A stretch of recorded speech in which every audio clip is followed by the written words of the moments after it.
이 아침에 주시는 하나님의 말씀은 구약성경 레위기 6장 8절에서 13절의 말씀입니다.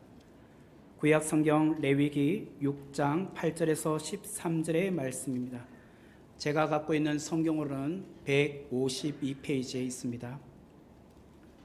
구약성경 레위기 6장 8절에서 13절의 말씀,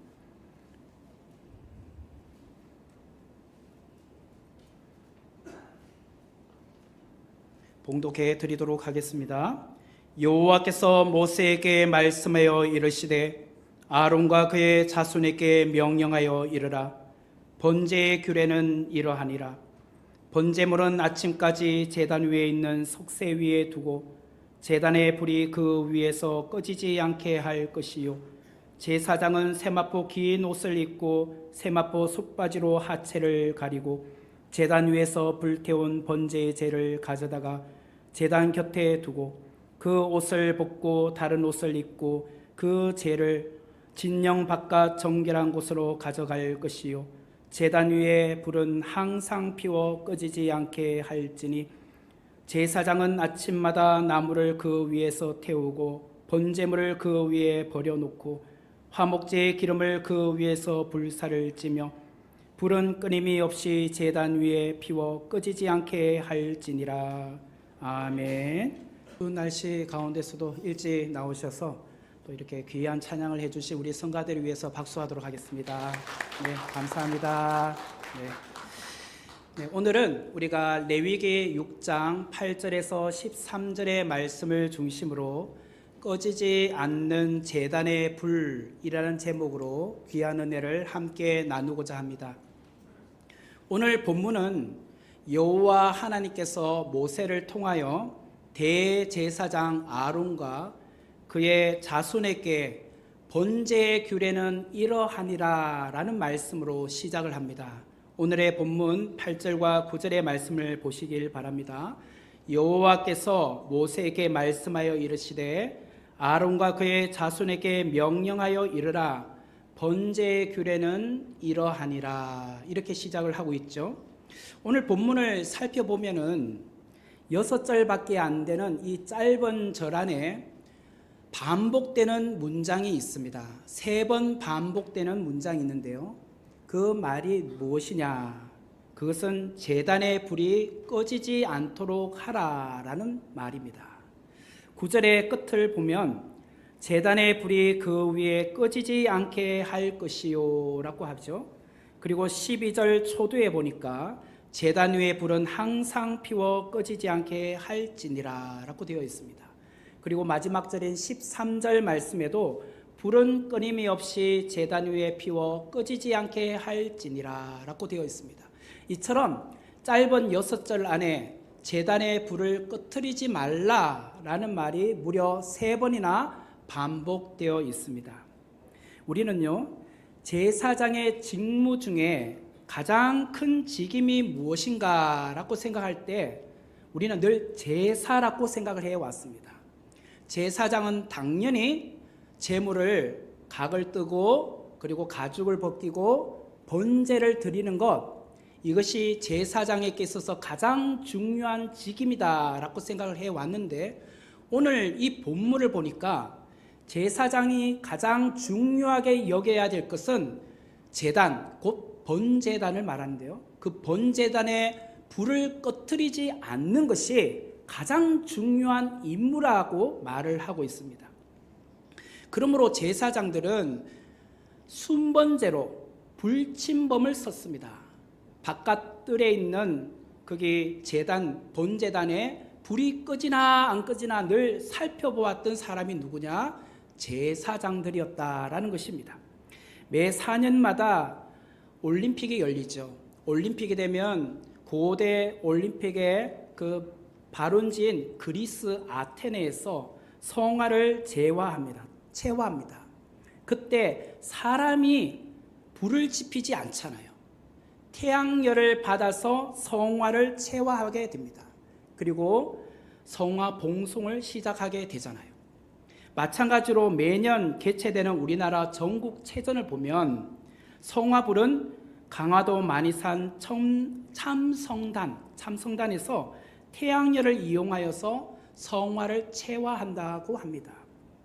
이처럼 올림픽이나 전국체전을 보면은 사람이 지핀 불이 아니라 하늘로부터 불을 받아서 그렇게 경기가 시작이 된다라는 것이에요.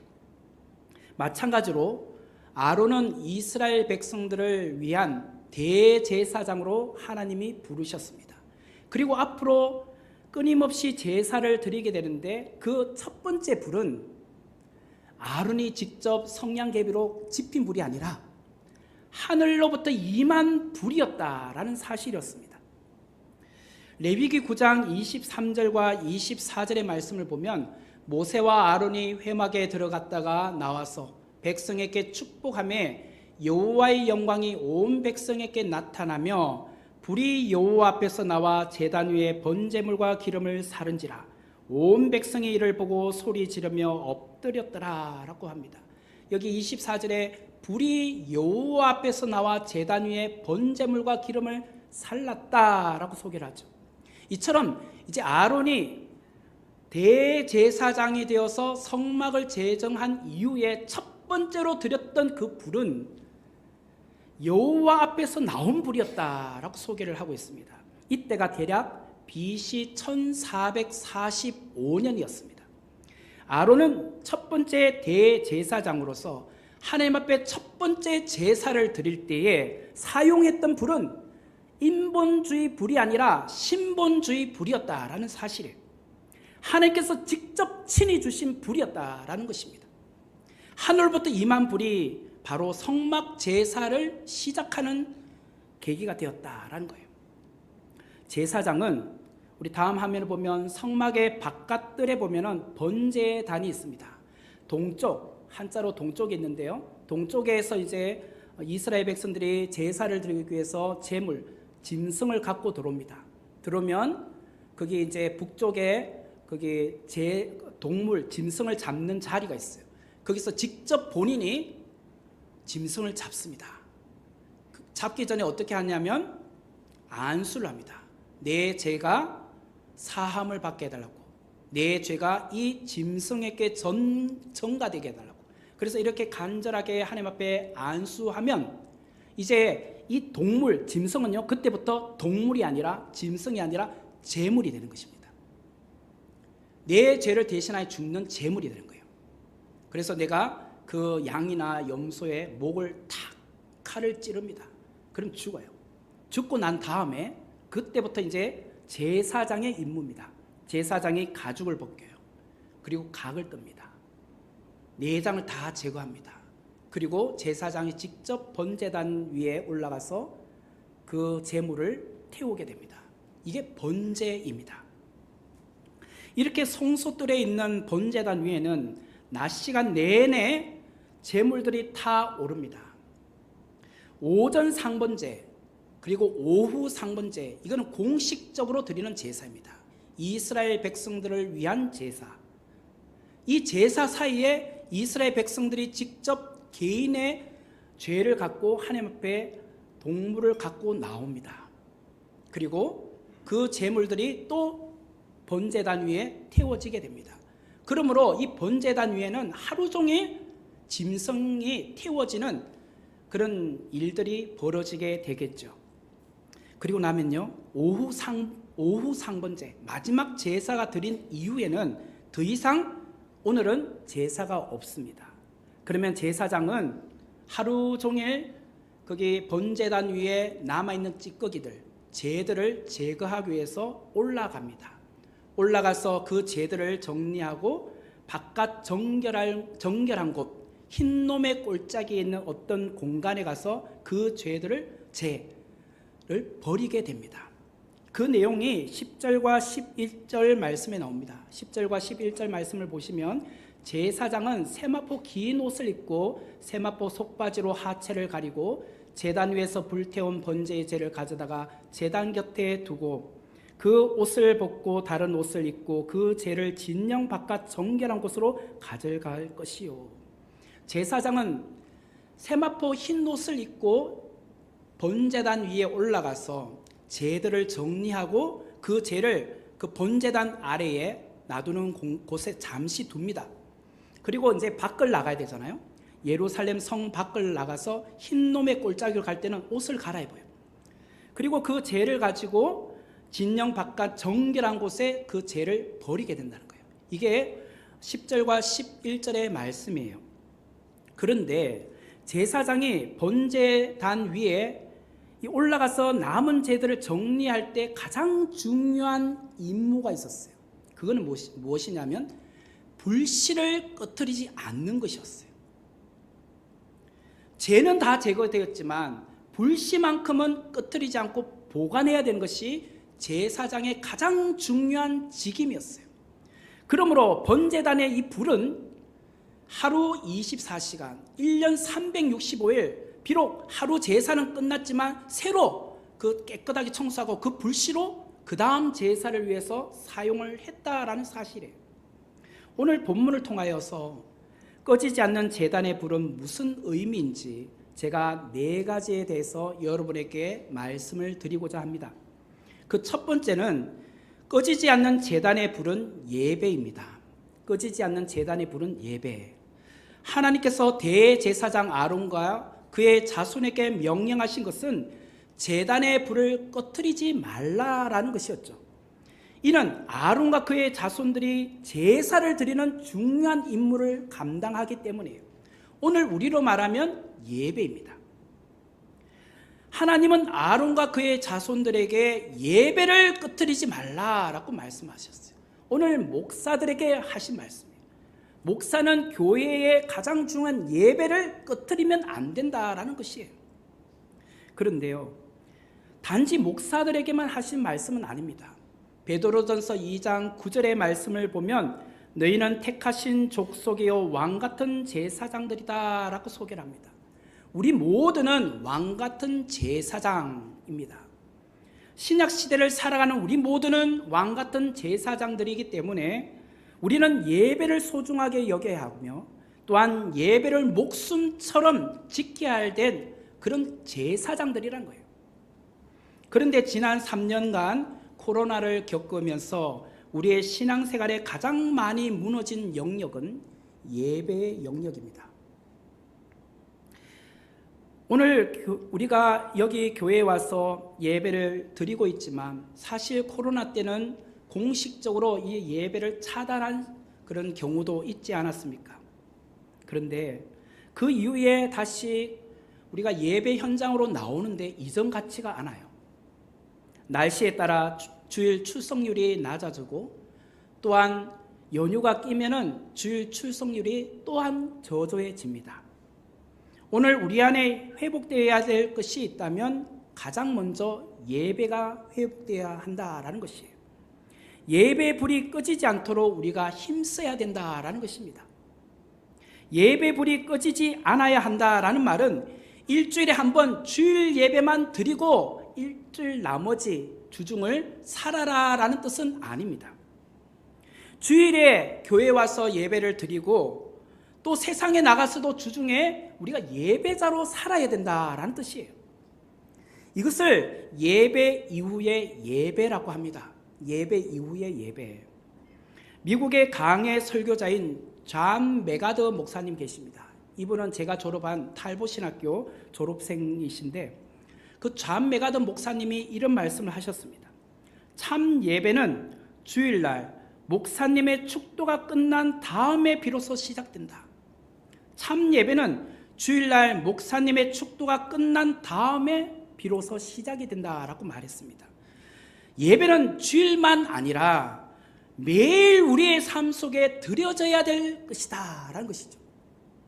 본문의 제단 위의 불이 하루도 꺼지지 않고 매일같이 드려졌다, 피워졌다. 이거는 매일 우리의 삶 속에 예배를 드려라라는 것이에요. 예배가 살아있으면 우리의 모든 영역은 다시 살아나는 것이고 예배가 죽으면 우리의 모든 삶의 영역도 죽는다라는 것이에요. 우리는 영적인 존재이기 때문입니다. 그래서 육신의 것보다 영적인 것이 먼저 우리 안에 회복되어져야 육신의 것도 함께 회복되기 시작을 한다는 거예요. 그런데 어리석게도 사람들은요, 육신의 것을 해결하기 위해서 오늘도 분주하게 세상 속에서 일하고 있습니다. 주일 예배도 그러고 세상에 나가서 돈 벌어야 된다고 해서 오늘도 일터에 나가 있는 사람들도 있습니다. 이것은 시간 낭비일 뿐이에요. 하나님께 돌아와 예배부터 드리라는 거예요. 하나님께 참된 예배를 드려야 나의 영이 살고 나의 육이 살아나게 된다라는 것이에요. 우리의 예배는 어떠한가? 주일에 교회에서 예배 드린 것으로 성도의 의무를 다했다라고 생각하면 그것은 주중에 우리의 예배의 불이 꺼진 것과 다름이 없습니다. 우리는 직장에서 일하면서도, 그리고 가정에서 가사 일을 하면서도, 운전하면서도, 지하철 타고 이동하면서도, 학생은 학교에서 공부하면서도 순간순간마다 하나님을 바라보며 우리의 삶에 예배를 드리고 있어야 된다라는 것이에요. 이것이 바로 삶 속에서 드리는 예배예요. 그렇게 매일 삶을 하나님께 드리는 예배자는 제단의 불을 끄트리지 않는 사람이란 거예요. 포스트 코로나 시대에 우리가 정말 살려야 될 것이 무엇인가? 그것은 예배입니다. 가장 먼저 주일 예배가 다시 살아나야 하는 것입니다. 영과 진리로 드리는 예배, 말씀의 은혜와 뜨거운 찬양이 있는 예배, 회개가 있고 감동 있는 예배, 그렇게 주일에 드려진 예배의 감격이 주중 일상에서도 끊임없이 이어졌어요. 꺼지지 않는 제단의 불로 우리가 예배자로 살아야 된다는 거예요. 우리가 매일 예배의 불을 끄트리지 않기 위하여 매일 예배를 사모하고 예배의 간절함을 갖고 살아야 된다는 거예요. 우리 선복교회와 온 성도들이 예배가 회복되고 예배를 통하여 우리의 인생에 큰 축복이 임하기를 주님의 이름으로 축원합니다. 두 번째로 꺼지지 않는 제단의 불은요, 기도입니다. 기도. 출애굽기 27장 3절의 말씀을 보면 재를 담는 통과 부삭과 대야와 고기 갈고리와 불 옮기는 그릇을 만들되 제단의 그릇을 다 노스로 만들지며 라고 합니다. 여기 보니까 불 옮기는 그릇이라는 단어가 나옵니다. 번제단에 있던 그 불씨를 옮기는 그릇이 있었다라는 뜻이에요. 제사장은 매일 아침이면 순번제로 성소 안으로 들어갑니다. 그 다음 화면을 보시면 성소 안에 들어가면은 왼쪽 편에는 금촛대가 있습니다. 7개의 촛대가 있고 또 오른쪽에는 떡상, 진설병상이라고 합니다. 떡상이 있고 정면에 분향단이 있습니다. 분향단을 금향단이라고도 합니다. 그리고 앞에는 그룹으로 된 이렇게 막이 있습니다. 여기는 이제 막이 반쪽만 있지만 안에 보여주기 위해서 그냥 그렇게 한 거예요. 그리고 그 안쪽으로 들어가면 지성소입니다. 지성소로 들어가면 법궤가 있죠. 그런데 지금 성소 안을 보면 세 가지가 있죠. 금촛대, 떡상, 분향단, 이 세 가지가 있습니다. 이제 오늘 아침이 되면 순번제에 의해서 그 안에 들어가는 제사장은 이것을 청소하러 들어갑니다. 먼저 밤새도록 이 금촛대가 불이 밝혀졌잖아요. 그러면 밤새도록 불이 밝혀지다 보면 중앙에 있는 심지 있고 양쪽으로 3개씩 있습니다. 그러면 이 안에 한 안에다가 이렇게 감람류를 넣으면 이 감람류가 서서히 타면서 심지가 타 들어갑니다. 감람류가 줄어들겠죠. 마지막에 남는 것은 중앙에 있는 심지, 그 불만 남고 옆에 건 다 꺼져요. 새벽쯤 되면. 그러면 제사장이 들어가서 금촛대에 있는 심지를 다시 새로운 걸로 갑니다. 그리고 거기에다 새로운 감람류를 넣어요. 넣으면 중앙에다 넣으면 이제 밑에 흘러서 양쪽으로 흘러서 이렇게 다 7개가 다 채워집니다. 그리고 나서 또 앞에 보면 분향단 있죠. 거기에 향을 피웠기 때문에 밤새도록 향의 재들이 있을 겁니다. 그 재들을 다시 청소를 하는 겁니다. 그리고 떡상에 있는 떡도 새로운 떡으로 갑니다. 6개, 12개를 새로 갈아요. 그리고 나서 나옵니다. 나오면 어떻게 하느냐? 바깥뜰에 보면은 번제단이 있었죠. 그 번제단의 불씨를 불 옮기는 그릇에다가 담아서 다시 돌아옵니다. 다시 돌아와서 금촛대의 심지에다 불을 밝힙니다. 그리고 앞에 정면에 있는 분향단에 있는 향에다가 다시 불을 지핍니다. 그러면 그 그 분향단의 향이 하늘로 쫙 올라가요. 연기가 올라가면서 그 연기가 성소 안을 가득 채우고 결국에는 그 성소의 연기가 바깥으로 흘러나가서 하늘로 올라갑니다. 이게 오전 상번제 드릴 때 모습이에요. 그러면 이스라엘 백성들은 바깥에 여인의 뜰, 이스라엘 뜰에 모여 있습니다. 하나님의 임재가 그 향을 통해서 올라가고 있잖아요.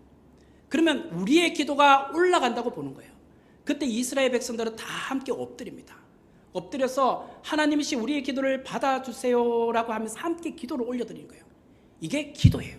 분향단의 향을 통해서 올라가는 그 기도. 그러므로 이스라엘 백성들은 이것을 매일같이 드렸다는 거예요. 매일같이 새벽 기도를 나왔다는 거예요. 하나님 앞에 매일같이 하나님 앞에 우리의 기도를 응답해달라고 기도를 드렸다라는 뜻이에요. 저에게도 분향단에서 타오르는 향처럼 하나님 앞에 올려드렸던 기도의 간증이 있습니다. 이 시간 짧게 여러분에게 소개를 하고자 합니다. 이제 꽤 오래된 시간이 흘렀습니다. 그때 제가 교회 사역지를 놓고 기도하고 있었습니다. 사역을 하지 않았기 때문에 기도를 집중할 수 있는 공간이 필요했어요. 가정에서는 기도를 집중할 수 없으니까, 또 교회 사역을 하고 있지 않으니까 어느 교회 가서도 기도할 수 없잖아요. 그런데 감사하게도 제가 그때 서초구 양재동에 살고 있었는데 강남에 있는 어떤 수학학원 원장님께서 밤 11시가 되면 학원 문이 닫으니까 그때부터 빈 교실들이 있으니 빈 교실에 오셔서 기도하시라는 거예요. 그래서 제가 그때부터 120일간 하루도 빠지지 않고 밤 11시부터 새벽 2시까지 3시간씩 매일 기도했습니다. 120일간. 제가 기도를 시작할 때 저의 기도의 제목은 어디로 가야 합니까? 사역지를 주십시오. 저희 4식구 살아가야 되는데, 제가 가장인데 먹고 살아야 되지 않겠습니까? 세상적인 염려를 갖고 기도를 시작을 했습니다. 그런데 기도를 한 지 한 50일쯤 지났을까요? 그때까지 사역지는 열리지 않았어요.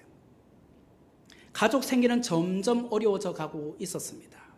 그런데 그날도 늦은 밤에 학원의 빈 공간에서 기도하고 있는데 성령 하나님께서 저에게 이렇게 말씀을 하시는 거예요. 또렷또렷하게 음성이 들리기 시작을 합니다. 오시가, 너는 사역할 교회를 달라고 기도했지. 빨리 사역의 길이 열리기를 기도했지. 생계가 어렵다고 기도했지. 너가 사역할 교회로 가기 전에 내가 너에게 말씀의 능력, 기도의 능력을 부어주겠다. 이전과 차원이 다른 설교의 능력, 기도의 능력을 부어주겠다. 그러니 지금부터는 어디로 가야 되느냐, 생계 걱정, 그것을 위해서 기도하지 말고 말씀의 능력을 달라고, 기도의 능력을 달라고 기도하거라. 그 능력을 받으면 내가 반드시 너에게 사역지를 열어주마. 기도 가운데 너무나도 강렬하게 하나님의 음성이 그렇게 들렸습니다. 성도 여러분, 저의 설교를 지금까지 한 5개월간 들어보셨는데 어떻게 들어보셨습니까? 저는 확실히 알 수 있습니다. 저는 그날부터 말씀의 능력이 달라졌습니다. 기도의 능력도 달라졌습니다. 아직도 저를 볼 때는 부족함이 많아요. 아직도 설교에 있어서 많이 부족합니다. 그러나 저는 압니다. 그 이전의 설교와 그날 이후부터 설교가 달라졌어요. 제가 설교 원고를 만들 때, 작성할 때 순간순간마다 성령 하나님께서 도우시는 것을 느껴요. 해야 될 말, 무엇을 전해야 될지를 성령 하나님께서 가르쳐 주세요. 어떻게 적용해야 될지를 성령 하나님께서 깨우쳐 주세요. 그리고 강단에 올라오기 전까지는 제가 마음이 초조합니다. 저기 앉아있지만 안경 벗어서 눈도 하고 막 마음이 초조해요. 근데 막상 강단에 올라오면 마음이 편해요. 어떤 두려움도 없어요. 어떻게 제가 마음에 초조함이 전혀 없습니다. 자유합니다. 지금 제가 이 강단에 이렇게 마이크 때문에 그렇지, 마이크 없으면 막 돌아다니면서 할 수 있어요. 그만큼 저는 강단에 올라오면 자유해요. 그리고 성령 하나님께서 제게 무슨 말을 해야 될지 순간순간마다 가르쳐 주는 것 같아요. 그것을 그날 말씀의 능력을 받고 나서부터 달라진 거예요. 저는 작정기도 120일 동안 하루도 그러지 않고 기도의 불을 끄트리지 않고 기도했어요. 그랬더니 하나님께서 저에게 하나님의 큰 능력을 부어주신 거예요. 성도 여러분, 꺼지지 않는 제단의 불은요, 성도들의 기도입니다. 하나님은 우리가 어디에 있든지 우리의 기도를 다 들어주십니다. 그럼에도 불구하고 하나님은 구약의 성도들에게 무엇이라 했느냐? 성소에서 기도하라고 하셨어요. 성소에서.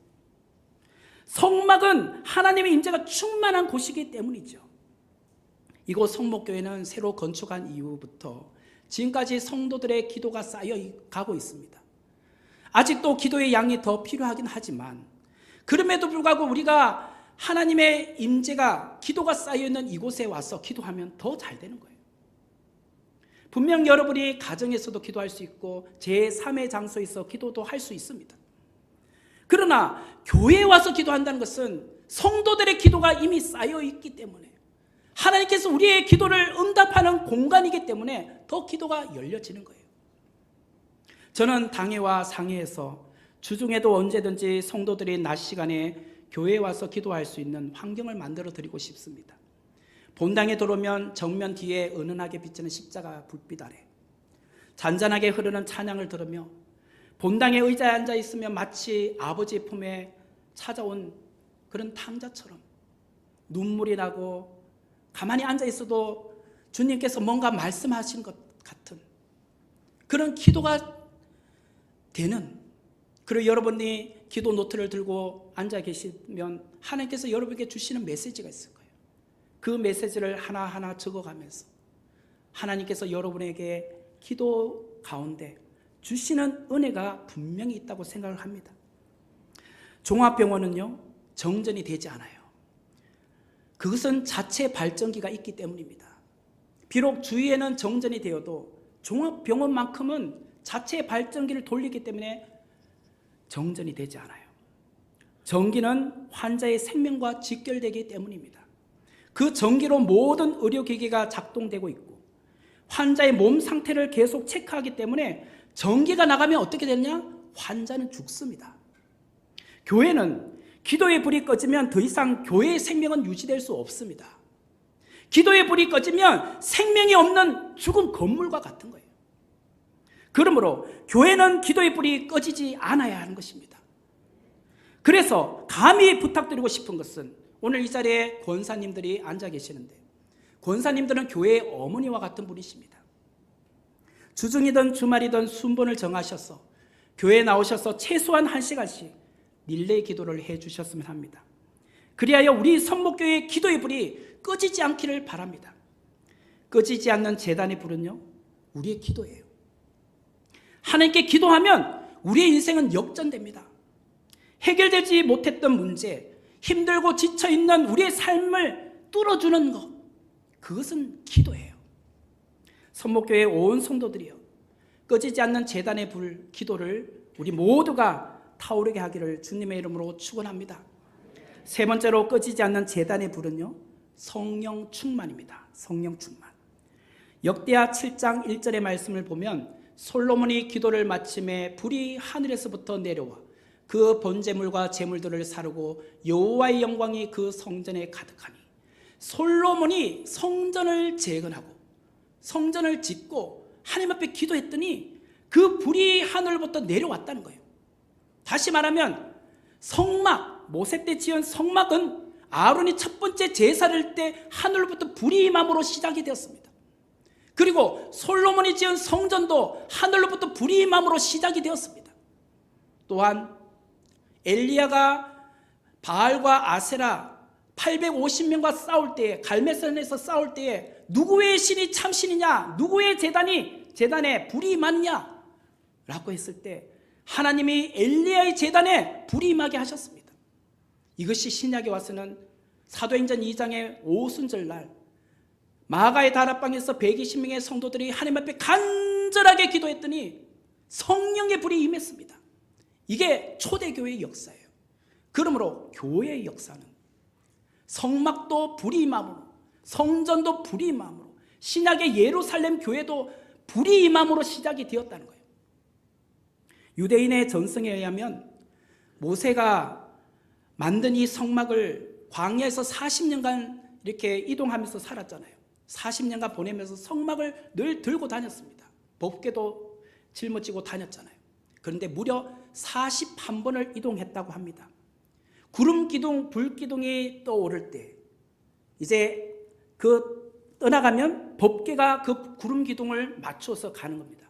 그러면 제사장들은 모든 기물들을 다 정리해야 돼요. 텐트를 정리합니다.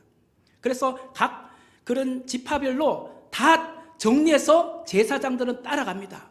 그러면 또 이스라엘 백성들은 자기 집 텐트를 다 정리합니다. 그리고 오물들은 다 땅에 묻고, 그리고 그 법궤가 가고 구름 기둥이 가는 곳을 향하여 다 같이 따라갑니다. 그렇게 하다가 어느 곳에 불기둥, 구름 기둥이 멈추면 법궤도 함께 멈춥니다. 그러면 거기에 다시 성막을 다시 텐트를 칩니다. 그리고 딱 필요한 공간에 딱 세팅을 해요. 그리고 나면요, 이스라엘 백성들은 12지파잖아요. 동서남북으로 3개 지파씩 딱 정해서 성막을 중심으로 딱 배치해서 자리를 배치합니다. 그러므로 이스라엘 백성들은 성막을 중심으로 생활을 했다는 거예요. 광야에서. 이것을 40년 동안 41번 움직이면서 그렇게 살았다는 거예요. 하나님께서 주신 이 귀한 것에 가장 중요한 것이 무엇이었느냐? 법궤를 옮기는 것도 중요했고, 또 다른 번제단, 그리고 분향단 이런 것을 옮기는 것도 중요하지만 가장 중요한 것은 불씨를 꺼뜨리지 않는 것이었어요. 그것을 담당하는 제사장은 이 불씨를 불로 옮기는 그릇에다 담아서 이게 포장해서 불씨를 꺼뜨리지 않기 위해서 얼마나 애썼는지 몰라요. 광야라는 것은 순간적으로 날씨가 변동이 심하잖아요. 비바람이 치고 모래바람이 칠 때에 그 불씨가 꺼지지 않기를 늘 조심하며 그 다음 장소까지 갔습니다. 그리고 그 다음 장소에 도착하면 다시 모든 것이 세팅되면 번제단에 그 불씨를 가지고 다시 불을 지폈다라는 거예요. 그런데요, 이 광야 생활 동안 제단의 불이 이스라엘 백성들에게는 영적인 상태와도 같았습니다. 이스라엘 백성들은 우리의 영적인 상태가 지금 좋은지 나쁜지를 무엇을 통해서 알 수 있었느냐? 번제단의 불이 얼마나 강렬하게 타오르느냐, 약하게 타오르느냐를 가지고 확인을 했다는 거예요. 번제단 위에 소를 올려놨습니다. 양을 올려놨습니다. 그런데 그것이 빨리 타요. 그러면 우리의 영적인 상태가 정말 좋구나, 하나님과의 우리가 친밀한 관계 가운데 있구나, 그렇게 생각했고, 만약에 그 위에 재물을 올렸는데 잘 안 타요. 그러면 이스라엘 백성들 생각했습니다. 우리의 영적인 상태가 지금 안 좋구나. 그렇게 자기들의 영적인 상태를 파악할 수 있었다라고 합니다. 그러므로 이스라엘 백성들은요, 이 제단의 불을 얼마나 중요하게 받는지 몰라요. 매일같이 우리의 영적인 상태를 체크했기 때문이에요. 그러다가 남유다가 BC 586년에 바벨론의 느부갓네살 왕에 의해서 완전히 멸망당하고 맙니다. 그러자 성전도 파괴됩니다. 성전이 파괴되니까 번제단의 불도 꺼지고 말았습니다. 이게 구약의 제단의 역사입니다. 하지만 이 이스라엘의 그 제단의 불이 꺼졌지만 신약에 와서 사도행전에 보면 예수님께서 성천하시고 마가의 다락방에서 120명의 성도들이 함께 10일간 간절하게 기도했더니 성령의 불이 임하기 시작한 거예요. 그 내용이 사도행전 2장 3절과 4절에 나오죠. 마치 불의 혀처럼 갈라지는 것들이 그들에게 보여 각 사람 위에 하나씩 임하여 있더니 그들이 다 성령의 충만함을 받고 성령이 말하게 하심을 따라 다른 언어들로 말하기를 시작하니라. 이것이 오순절 성령 강림 사건입니다. 그 자리에 있었던 성도들은요, 기도 가운데 모두들 성령 충만함을 받게 되었다는 거예요. 성도는 성령 충만해야 돼요. 신앙생활은 무엇인가? 신앙생활이 무엇인가? 그것은 성령 충만한 삶을 추구하는 것이에요. 성령 충만을 추구하는 삶이 신앙생활이에요. 성령 충만하면 기쁨이 넘칩니다. 성령 충만하면 사역에도 피곤치 않아요. 목사는 교회에서 사례비를 받고 일하지만 여러분들은 교회에 와서 사역하면서 섬기면서 사례를 받지 않잖아요. 오히려 교회에다가 자신의 물질을 드리면서 봉사하고 헌신하고 있지 않습니까? 이론상으로 보면 이해가 되지 않습니다. 그런데 왜 성도들이 교회에서 헌금하고도 기쁨으로 봉사하고 섬길 수 있을까? 받은 은혜 때문이에요. 받은 은혜. 나 같은 죄인 살려주신 주님의 은혜가 고맙고 감사하기 때문에.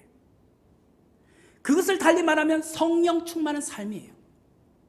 성령 충만하지 않으면요, 교회 일하기 싫어해요. 힘들어요. 어떤 성도는 건축원금 드릴 때에 돈이 없어 아르바이트를 해요. 혹은 교회 청소해서 받은 돈으로 건축원금을 하는 분들도 계십니다. 그 연약한 몸으로 어떻게 건축원금을 드리기 위해서 내 몸을 드릴 수 있습니까? 주님께서 베풀어 주신 은혜에 감사하기 때문이에요. 그 사람이 바로 성령 충만한 사람이에요. 선목교회에 성령 충만한 성도들이 많기를 바랍니다. 주님이 주신 은혜에 감사하여 시간이 나는 대로 교회에 나와 작은 일이라도 내가 섬기고 아버지의 집 이 교회를 사랑하는 마음으로, 성도들을 사랑하는 마음으로 그렇게 섬기는 것이 교회의 불씨를 꺼뜨리지 않는 거예요. 네 번째로, 불씨를 꺼뜨리지 않는 것이 더 중요해요. 불씨를 꺼뜨리지 않는 것이 더 중요하다. 지금까지 제가 세 가지를 말씀드렸습니다. 예배의 불을 꺼뜨리지 말라, 기도의 불을 꺼뜨리지 말라, 성령 충만의 불을 꺼뜨리지 말라. 그런데 이 세 가지 다 필요한데요, 결국은 불이 꺼지면 아무 소용이 없다는 거예요. 우리의 문제는 성령의 불을 매일 뜨겁게 유지하지 못한다는 거예요. 학생들이 수련회 다녀오면 그 수련회 그런 은혜가 그리 오래 못 갑니다. 그처럼 우리의 영적인 상태가 늘 좋을 수는 없어요. 때로는 식어질 때가 있습니다. 그러나 더 큰 문제는 불씨가 완전히 꺼져버리면 더 이상 소용이 없다는 거예요. 그래도 불씨가 남아있는 것이 중요하다는 거예요. 중요한 것은 불씨가 남아있어야 된다는 거예요. 때로는 예배와 기도 생활이 밋밋할 때가 있습니다. 예전 같지 않는 뜨거움 없는 신앙생활을 할 수도 있어요. 내 안에 성령의 불이 점점 희미하게 되고 희박하여 정말 어떠한 일도 하고 싶지 않는, 그냥 썬데이 크리스찬처럼 주일에만 교회 나오는 신앙생활을 하기도 합니다. 그런데 중요한 것은 그럼에도 불구하고 예배의 자리, 기도의 자리를 찾고 사모하셔야 된다는 거예요. 그리고 이때 중요한 것은 믿음의 친구, 믿음의 동역자가 있어야 된다는 거예요. 우리 각자는요, 불씨를 다시 지펴주는 장작과 같습니다. 장작. 오늘 본문 12절의 말씀을 보세요. 제단 위에 불은 항상 피워 꺼지지 않게 할지니 제사장은 아침마다 나무를 그 위에 태우고, 아침마다 나무를 그 위에 태운다, 장작을 올려놓는다는 거예요. 번제물을 그 위에 버려놓고 화목제의 기름을 그 위에서 불사를 지며라고 합니다.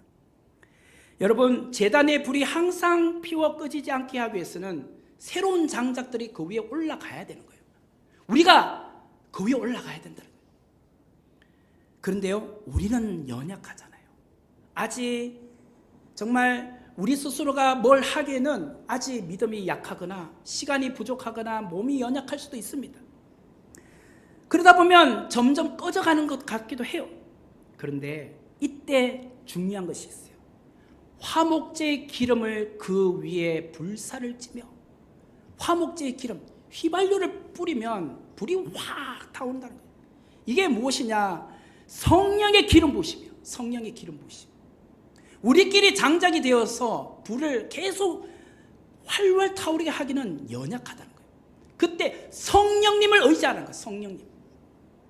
우리의 힘으로는 꺼져가는 불을 다시 살리기 힘들지만 화목제의 기름 대신 성령의 기름 부으심이 우리 개인에게 부어지고, 우리 선목교회 남전도회와 여전도회에 부어지고, 교회 학교에 부어지고, 대학 청년부들에게 부어지고, 당회에 부어지고, 순회에 부어지고, 우리 가정에 부어지고, 우리 직장과 생업에 부어진다면 성령의 그 활활 타오르는 불이 우리를 다시 일어나게 한다는 거예요. 성령은요, 우리의 나태한 심령에 불을 지펴줍니다. 또한 믿음의 동력자 친구들이 꺼져가는 나에게 다가와 장작이 되어주면 다시 성령의 은혜를 함께 공유하고 체험하게 된 거예요. 그래서 다니엘이 혼자서 바벨론에 있었다면 힘들었겠지만 다니엘에게 믿음의 세 친구 사드락과 메삭과 아벳느고가 있었기 때문에 함께 그 어려움을 극복할 수 있었던 겁니다. 우리 개인은 연약해요. 믿음이 약합니다. 작은 불꽃에 지나지 않아요. 하지만 그때 우리 옆에 순식구가 있습니다. 믿음의 동력자들이 있습니다. 그 사람이 여러분의 아픔을 위하여 기도해 줍니다. 그 사람이 여러분의 손을 잡아줍니다. 나도 이럴 때 믿음이 약했다. 나도 이럴 때 아파했다. 그 이야기를 들으면서 나도 다시 힘을 낼 수 있는 거예요. 그러므로 성도 여러분, 우리 각자는 불씨를 가진 장작이란 것을 잊지 마시길 바랍니다. 예배의 불씨, 기도의 불씨, 성령 충만의 불씨를 갖고 있는 장작들이에요. 그런데 우리 옆에 불이 꺼져가는 순원들을 바라봤을 때, 성도들을 바라봤을 때 그들에게 다가가라는 거예요. 다가가서 위로를 함께 해주라는 거예요. 위로가 필요한 사람에게 위로해주고, 용기가 필요한 자에게 용기를 주고, 믿음이 연약한 성도에게 다가가서 믿음을 함께 공유해주라는 거예요. 그리하여 우리 성목교회가 거대한 성령의 불로 활활 타오르기를 원합니다. 우리 성목교회가 꺼지지 않는 예배의 불, 기도의 불로 활활 타올라 예배의 감격으로 살아나고 기도 응답의 기쁨을 누리는 그런 우리 모든 교인들이 되어야 되지 않겠습니까? 그리고 더 나아가서 꺼지지 않는 성목교회의 불이 교회 담장을 넘어 이 지역사회의 따뜻한 온기로 많은 사람들에게 다가가 성목교회에 가고 싶다, 성목교회에 함께 신앙생활하고 싶다, 그렇게 되어야 되지 않겠습니까? 그런 은혜가 우리 모든 성목교회 성도들과 개인과 가정에 임하기를 주님의 이름으로 축원합니다. 같이 기도하도록 하겠습니다. 은혜로우신 하나님 감사합니다. 오늘 주신 말씀처럼 우리가 꺼지지 않는 제단의 불이 되기를 원합니다. 예배의 불, 기도의 불, 성령의 불이 되어 꺼지지 않는 제단의 불로 모두가 살아가는 성목교회 온 성도들이 되게 하여 주옵소서. 예수님의 이름으로 기도하옵나이다. 아멘.